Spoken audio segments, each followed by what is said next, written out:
All right, so it's been all apart, and I have it partially back together.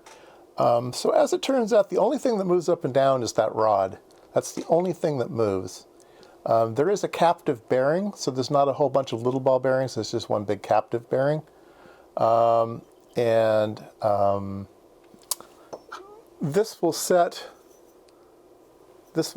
on top of that. This is in the way, but this will set on top of that, and then this will set on top of that. And all this does is rotate, and all this does is rotate, and all it does is rotate this thing. So I can just crank this all by itself, and we can see if this thing works or not. Okay? So I have input and output hooked up. Let's see if I can move my guy over a little bit here.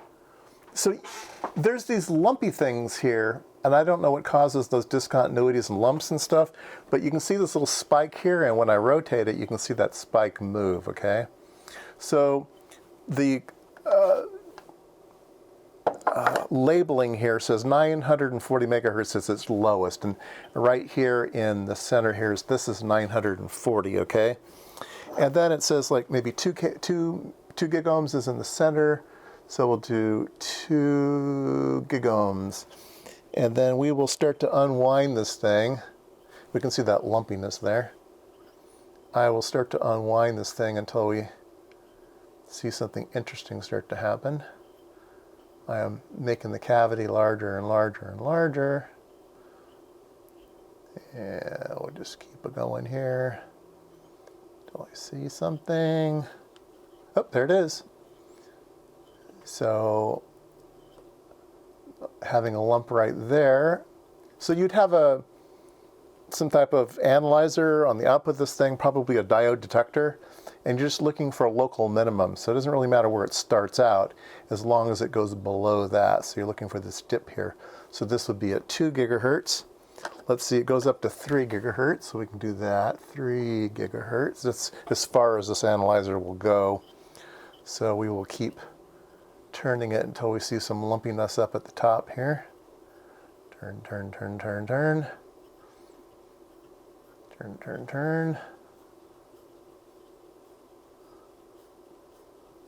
There it is. Oh, a nice big peak there. So that would be a 3 gigahertz there. So it does work by turning the knob. So that's interesting. I think the funny little gear that broke, not that the gear broke, the gear is fine, there's no missing teeth. This funny little gear mechanism does ride in here as a planetary motion, but I don't really think it does anything. I think it just kind of follows along for the ride. And it used to be long. So even though it's riding, so can you get my fingers in the way? Let's see here, let me give you a better view of this. It's not going to focus, is it? Let me put it into manual focus here. All right, so this thing is riding here, and then the shaft used to be longer, so it could ride in here. So the thing that rotates is the outside tube. Now the outside tube rides in this bearing, so the bearing moves. So the only thing that's actually moving this thing is this post that's sticking up. It's the thing that's moving it back and forth. And it must have gotten stuck with bad grease or something way up at the, let's crank it up here, way up at the top somewhere. And so you can see that the shaft is no longer able to engage up here. And it used to have a threaded hole that held it in place. So I did find some pins in my junk bin, but I don't think they're even long enough. No, oops, woo. I don't think they're even going to be long enough unless I just kind of ignore the wheelie part, which I don't really think it does much, and just put in something that rides in that slot there, and I think it will work. I think I can make this thing work somehow. So I'm going to do that. I'm going to try to put it all back together again. The only calibration that happens is clocking this wheel.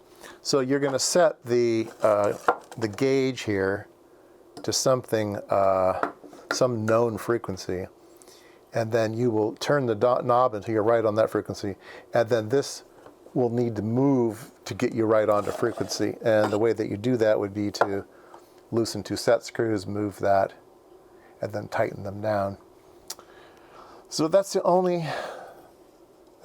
calibration that I see as an easy one. There may be some other adjustments inside or something that I just have no idea how they work, but I think that's close enough. And I think it's totally over-engineered for what it has to do, but it is what it is. And a part of it is just making sure that it doesn't wobble around. So that's why this thing is so darn big, and that's why there's this big bearing here. That's just to make sure this big knob on top doesn't go cattywampus on you. Now, the HP, I noticed one difference here. The HP unit that I used to have had this big knob on top as a big plastic knob, a giant plastic knob that had the look and feel of Hewlett-Packard knobs.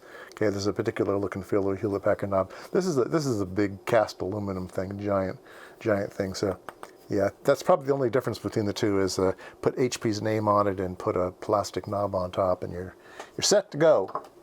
But anyway, I will continue and try to get this thing back up and working. Besides trying to figure out the shaft thing, I'm going to have to figure out how to mount a little pointer in here. There needs to be a little thing that follows. Here's the cursor, and then there needs to be something that goes up and down these grooves. So that's where I'm going. All right. So I decided that a round object was not necessary because all it's doing is following this around. So a rectangular object would fit just as well. Doesn't need to be round. And so it's a little bit beefier having a rectangular object. I have a piece of brass here that I've fashioned to fit inside. I've gone ahead and drilled a hole in it of 256, and I have a 256 screw which goes into the appropriate hole here, and all I need is a tiny little hex wrench to fit in that thing. So let me go find something like that. All right, this kit had a nice little small one that will fit in here. And let's see, this goes in this way. Let's see if we can't get it going in the hole. Let's see here. I don't want to get it in crooked, which I think it is now.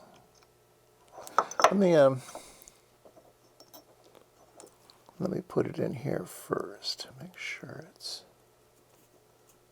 Oop. Don't want to drop everything. Everything's too small. I have shaky hands. What am I going to do?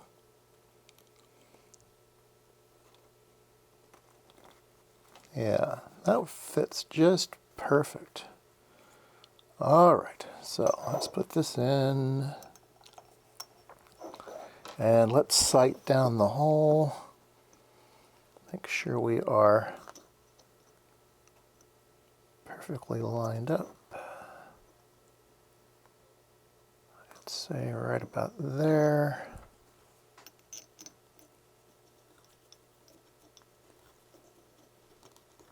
And of course it's not going to go. Of course. Need about 6 hands. Needs to go in just a little bit deeper. Just a little bit deeper.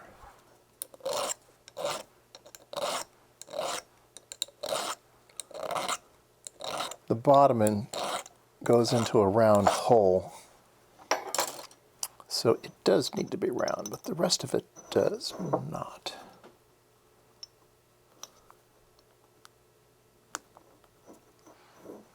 All right. Perfect.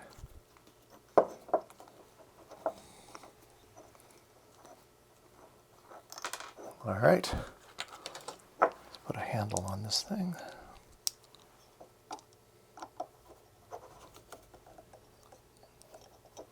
Oops, I see. It's coming out the other side. It's too long. So that's all right. I can just nip that off. That's fine. All right. All right, let's see here. This goes on first. All right. And then this would go on over the slotted area. There we go, like that. And then this turns and drives the screw, which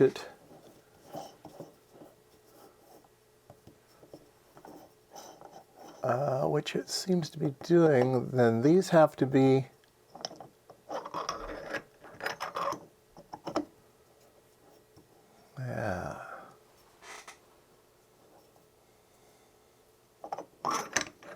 all right. So this has to come up and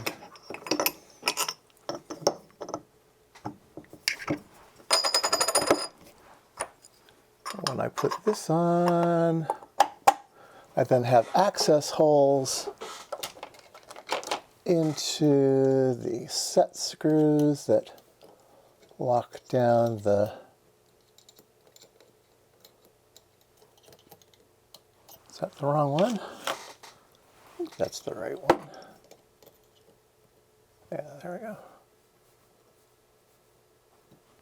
So there we go. So now, if you can see that, as I turn the outside, the plunger here is going deeper. All right. And this would be on the outside of that. So when I turn the whole thing, now this goes down and it goes up and everything looks great.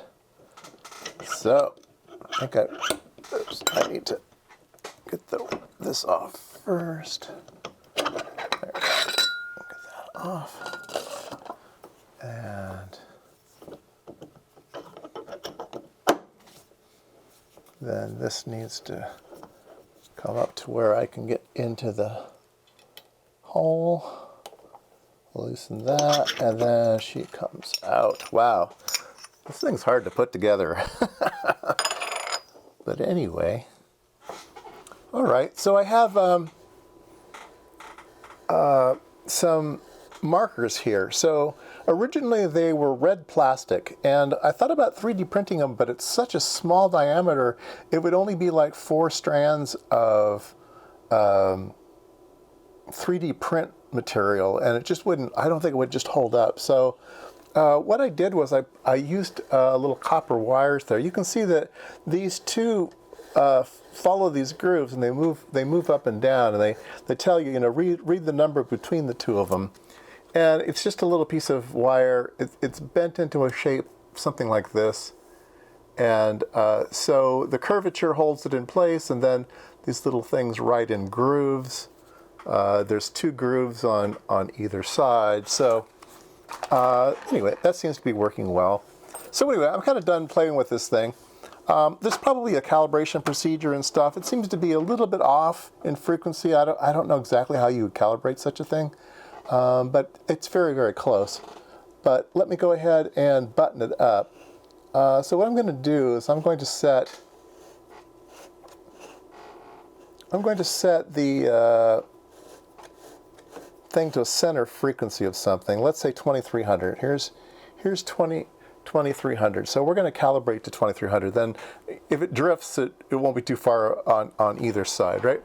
So let's go over back there. Let's move this out of the way so it'll focus. There we go. So let's set the frequency to 2300 megahertz. Let's do a span of 200 megahertz. Let's turn on the tracking generator to something like 0 dBm. Sorry, there's a gardener outside, but yeah, so here we have our marker, and so we are set to 2.3 gigahertz, and we will set a marker there, and then we'll set. All right, so we have 2300 set. We will come over here, and we will put the marker on 2300. Now this says 2300, that says 2300, and then we will take and lock the scale to the internal mechanism, which is right here, and there's another one somewhere over here.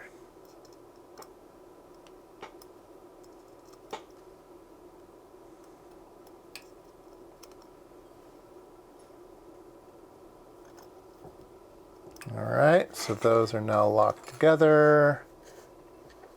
And then we will put the big knob on top.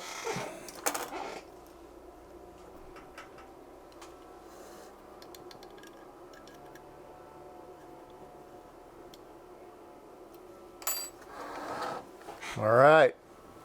Now when I spin the knobby, the little thing over there moves back and forth. Look at that. And I put it right there, and it says 2300. Nice. Let's try a different number here. Let's move this to, let's move it down. Let's move it down to 2000. This is now 2000. And we'll change this to 2000. And yeah, there we are. See, we're right there. Yeah, it's pretty damn close. It's a little bit, just a little bit off, but hey, it's pretty close. Anyway, it's what I wanted it for. I wanted to just show off the cavity and this wonderful mechanism if you've never seen it before. It's a fun thing to play with. Of course, you would never use it these days. You can just measure frequency direct these days, but that's the way they did it in the old days. Yeah, pretty cool.